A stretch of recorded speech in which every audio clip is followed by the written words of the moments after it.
District youth festival అంటే youth కోసం ఒక సెలబ్రేషన్.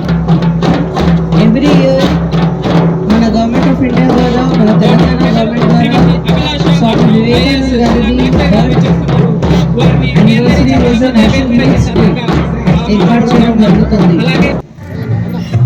అప్పుడు మన కంట్రీ వైడ్ ఎక్సలెంట్ యూత్స్ ఎవరైనా ఉంటారు ఇన్ డిఫరెంట్ డిపార్ట్మెంట్స్.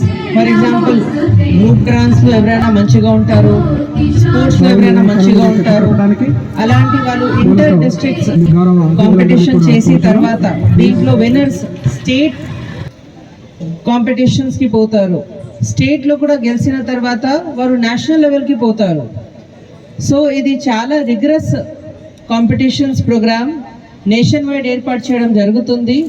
ఆ ప్రోగ్రాంలో భాగంగా ఈరోజు ఇక్కడ ఒక కాంపిటీషన్ మన డివైఎస్ఓ ద్వారా ఎన్టీఆర్ స్టేడియంలో డిఫరెంట్ థీమ్స్లో ఏర్పాటు చేయడం జరుగుతుంది.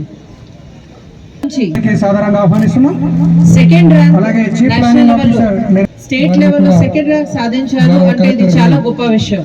ఎందుకంటే 33 డిస్ట్రిక్ట్స్ లో ఇది కాంపిటీషన్స్. అక్కడ నుంచి వాళ్ళు స్టేట్ పోయినా, అక్కడ నుంచి వాళ్ళు first and second rank, third rank సాధించిన అంటే మన జిల్లాలో, మన నిర్మల్ జిల్లాలో ఎంత మంది టాలెంటెడ్ పిల్లలు ఉన్నారు తరపున.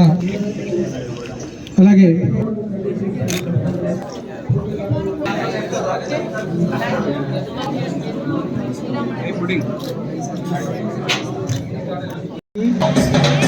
వివిధ కళాశాలల నుంచి ఈ పోటీలో పాల్గొనడానికి వచ్చిన ప్రియమైన విద్యార్థులకు, అదే భారతదేశం అంటేనే యువతతో నిండి స్ఫూర్తి నింపిన ఒక గొప్ప వ్యక్తి స్వామి వివేకానంద. ప్రపంచ దేశాలకు చాటి చెప్పిన ఒక గొప్ప వ్యక్తి వివేకానంద. ఆయన చాలా గొప్ప విషయము. ఈ స్ఫూర్తి